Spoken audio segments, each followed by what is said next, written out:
Halo teman-teman sekalian, berjumpa lagi dengan saya Latifianto. Selamat datang di channel ini, channel yang akan selalu membahas tentang perkembangan sepak bola nasional, terutama timnas Indonesia, timnas Garuda, timnas kesayangan kita, baik itu tentang pemain, latihan, kegagalan, dan kemenangan yang diperoleh oleh timnas. Jadi sederhananya, segala hal yang berkaitan dengan sepak bola nasional, timnas Indonesia, apapun itu, akan selalu saya bahas di channel ini. Jadi bagi kalian yang berkenan, monggo di subscribe. Mudah-mudahan subscribe kalian itu membantu channel ini terus berkembang.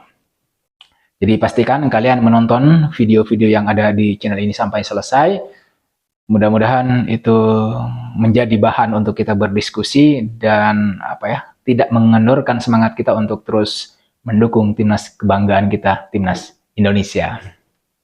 Oke, ada beberapa hal yang ingin saya bahas di video kali ini. Yang pertama adalah pertandingan terakhir, di mana pertandingan terakhir ini akan dimainkan pada tanggal 11 Juni, yang akan mempertemukan timnas Indonesia versus Filipina, dan kemudian yang kedua, timnas Irak versus Vietnam. Itu yang pertama. Yang kedua, saya juga akan membahas soal nanti di pertandingan terakhir melawan Filipina, pada tanggal 11 Juni yang akan dilangsungkan di GBK, itu akan menjadi pertandingan terakhir Shin Tae-yong dengan timnas Indonesia. Pertandingan terakhir dalam tanda kutip. Jadi nanti saya coba jelaskan di poin yang kedua gitu ya, di video ini. Ini pandangan saya. Kalau teman-teman punya pandangan yang sama, tidak apa-apa. Yang berbeda juga tidak masalah gitu ya.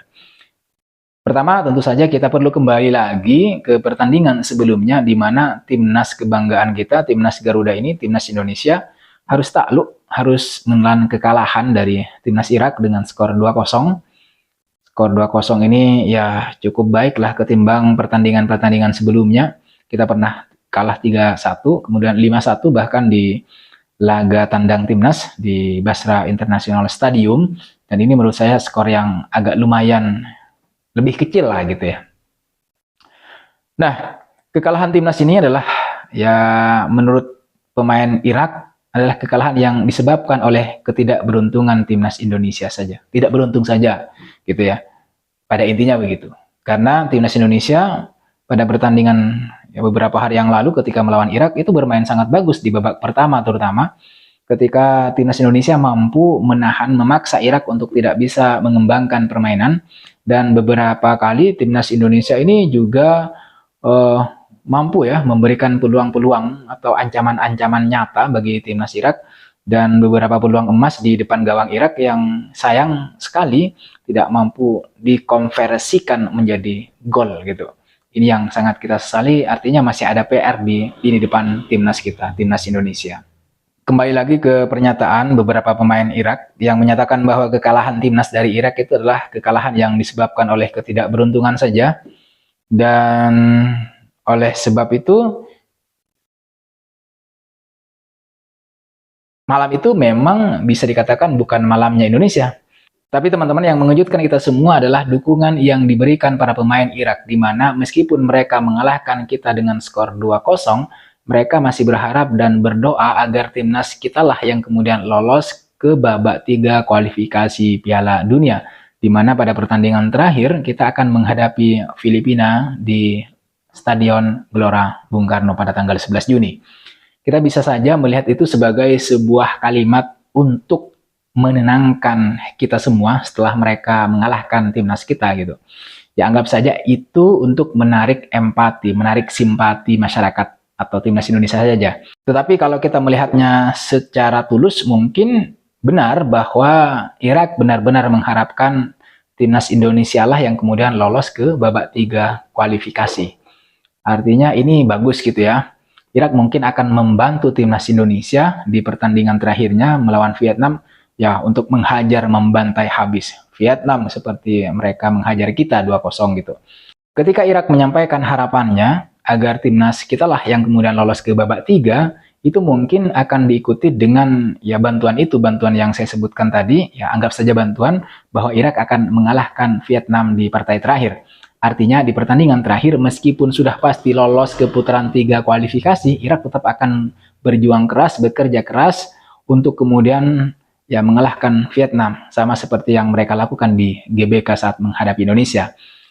Tetapi di sisi yang lain, Indonesia juga tidak bisa berharap lebih pada pertandingan antara Irak versus Vietnam. Karena penentuan lolos tidaknya Indonesia ke putaran yang ketiga atau babak ketiga kualifikasi, itu ada di tangan kita sendiri, ada di tangan timnas Indonesia sendiri. Yaitu tidak ada pilihan selain menang melawan Filipina. Timnas Indonesia harus menang melawan Filipina agar timnas tidak perlu menunggu atau berharap dan bergantung pada hasil pertandingan yang lain. Dalam konteks ini, tidak perlu menunggu, menggantungkan harap pada pertandingan Irak vs Vietnam. Tapi masalahnya, pertandingan melawan Filipina itu tidak akan menjadi pertandingan yang mudah bagi timnas Indonesia. Filipina bukan lagi sebuah tim yang bisa dianggap enteng.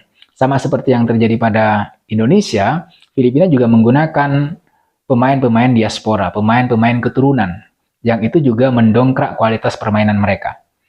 Filipina bukan lagi tim yang dengan mudah kita kalahkan seperti tahun-tahun sebelumnya di Piala AFF. Buktinya bermain di kandang Vietnam pada pertemuan sebelumnya, Filipina hampir saja bermain imbang, memaksa Vietnam bermain imbang 3-3. Dan bagi Vietnam, kemenangan tersebut adalah kemenangan yang dramatis gitu ya. Karena keunggulannya tipis sekali, 3-2. Bukan kemenangan yang mudah bagi Vietnam. Kembali lagi ke timnas Indonesia yang akan berjumpa Filipina di laga terakhir. Meskipun Filipina sudah tidak memiliki harapan lagi karena hanya memiliki 1 poin di babak 2 kualifikasi ini. Jadi mereka tidak punya harapan lagi untuk lolos ke putaran 3. Tapi mereka sangat berharap bertekad. Dan mereka yakin bisa mampu mengalahkan Indonesia. Dalam arti lain, pelatih Filipina bertekad membantu Vietnam untuk mengalahkan Indonesia. Jadi, dimana kalau Filipina mampu mengalahkan Vietnam dan Vietnam menang melawan Irak, maka Vietnamlah yang kemudian lolos ke babak 3 kualifikasi. Jadi sebenarnya tekad Filipina pada pertandingan terakhir nanti, pada tanggal 11 Juni, itu adalah untuk menjegal Indonesia melaju ke babak 3 kualifikasi. Artinya Filipina lebih cenderung mendukung Vietnam yang akan lolos. Ada aura ketidakrelaan dari Filipina atau secara khusus dari pelatih Filipina apabila timnas yang lolos ke putaran 3 kualifikasi. Ini sangat bisa kita mengerti gitu ya, karena sebelumnya peringkat FIFA Indonesia itu kan sangat jauh di bawah, bahkan yang terburuk di antara para peserta kualifikasi Piala Dunia yang berasal dari Asia Tenggara, yang terburuk pokoknya begitu. Dibanding Filipina, misalnya Vietnam dan Thailand atau Malaysia, di awal-awal putaran kedua ini Indonesia yang terburuk.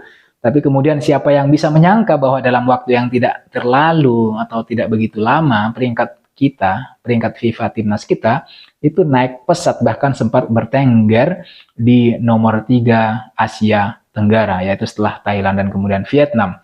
Jadi kita menggeser Malaysia, kemudian Filipina yang sebelumnya ada di atas kita juga kita geser gitu.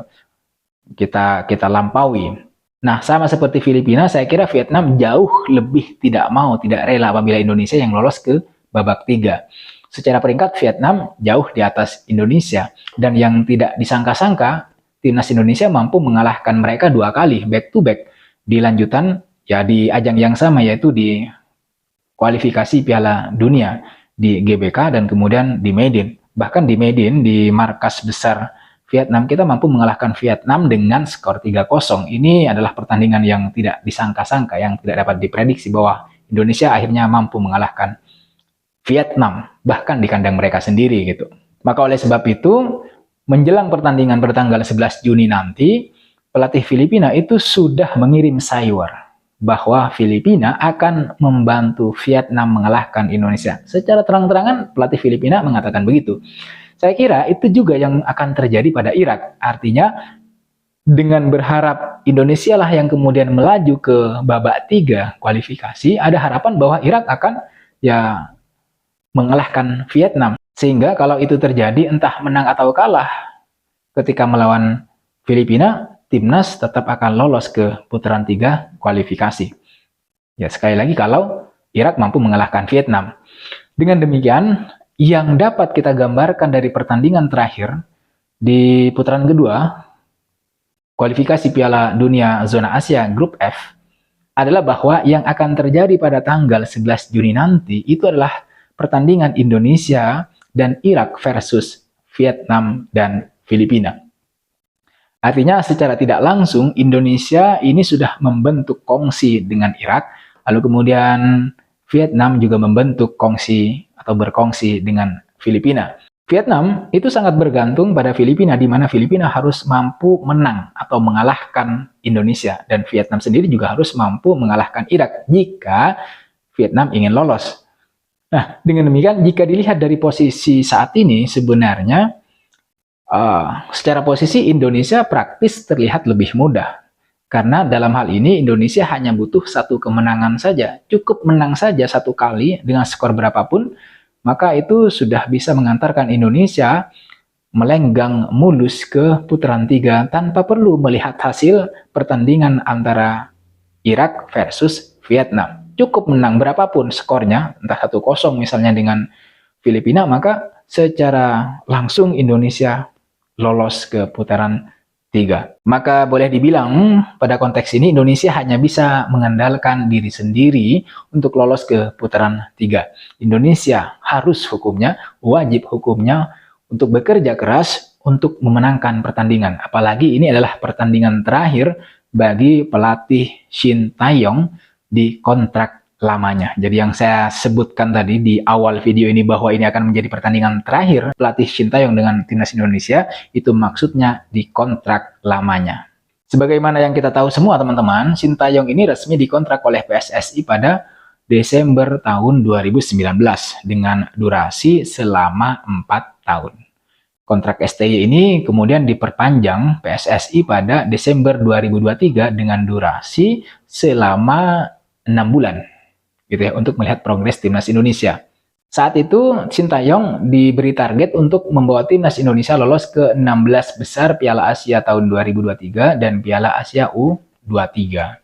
Ketua Umum PSSI Pak Erick Thohir itu menyebut bahwa target tersebut merupakan salah satu syarat untuk perpanjangan kontrak STY. Jadi kalau misalnya tidak tercapai ya tidak diperpanjang.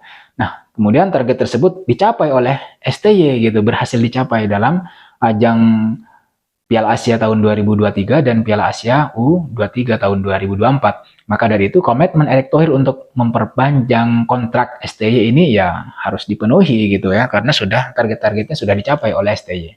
Dengan demikian maka pertandingan melawan Filipina ini akan menjadi laga terakhir Shin Tae-yong di kontrak lamanya. Karena kontrak lamanya itu kan habis pada Juni 2024. Jika timnas Indonesia lolos ke putaran ketiga kualifikasi Piala Dunia, maka pertandingan FIFA Matchday itu baru akan digelar pada September 2024. Pada FIFA Matchday tersebut, maka Shin Tae-yong akan memimpin timnas Indonesia dengan kontrak baru. Jadi kontrak lamanya sudah selesai dan pertandingan pertama yang akan dilakukan Shin Tae-yong itu nanti masih akan berlangsung pada September 2024. Maka oleh sebab itu saya berharap bahwa pada pertandingan terakhir ini STY mampu membawa hasil positif, membawa 3 poin untuk kemenangan timnas Indonesia agar timnas Indonesia lolos ke putaran 3 kualifikasi Piala Dunia untuk menantang tim-tim yang lebih kuat lagi di Asia. Jadi ini tidak akan menjadi pertandingan yang mudah dan akan menjadi perjalanan yang sangat panjang bagi timnas Indonesia, dan oleh sebab itu ya timnas Indonesia harus selalu mengupgrade skillnya. Oke teman-teman, saya kira itu yang bisa saya bahas di video kali ini. Ada 2 isu utama yang saya bahas tadi, yaitu adalah peta persaingan di pertandingan terakhir Piala Dunia, kualifikasi Piala Dunia Zona Asia ini, yaitu timnas Indonesia dan Irak versus Vietnam dan Filipina. Kemudian topik yang kedua adalah soal pertandingan terakhir ya, di mana Filipina ini menghadapi Filipina ini akan menjadi pertandingan terakhir timnas Indonesia bersama Shin Tae-yong di kontrak lamanya. Karena nanti pada September itu adalah sudah kontrak baru ya, FIFA Matchday, di mana Shin Tae-yong akan memimpin timnas Indonesia dalam kontrak baru. Saya kira itu teman-teman sekalian. Bagi kalian yang sudah subscribe, saya sampaikan terima kasih. Bagi kalian yang juga sudah komen-komen, nah saya juga sampaikan terima kasih. Dan saya tekankan di video kali ini, bagi teman-teman yang tidak sepakat, tidak sependapat dengan apa yang saya sampaikan, dengan pandangan saya, teman-teman boleh komen. Teman-teman boleh komen pemahaman kalian, pandangan kalian, gagasan kalian, dan apabila ada komentar yang menarik di kolom komentar video ini, nanti saya akan bahas secara khusus di video berikutnya. Jadi pastikan teman-teman habis nonton komen ya. Terserah gagasannya apa, sesuai dengan gagasan atau apa yang ingin teman-teman sampaikan di video atau mengenai apa yang saya sampaikan di video ini. Saya kira itu, sampai jumpa di video berikutnya. Jangan lupa like, comment, dan subscribe. See you on the next video.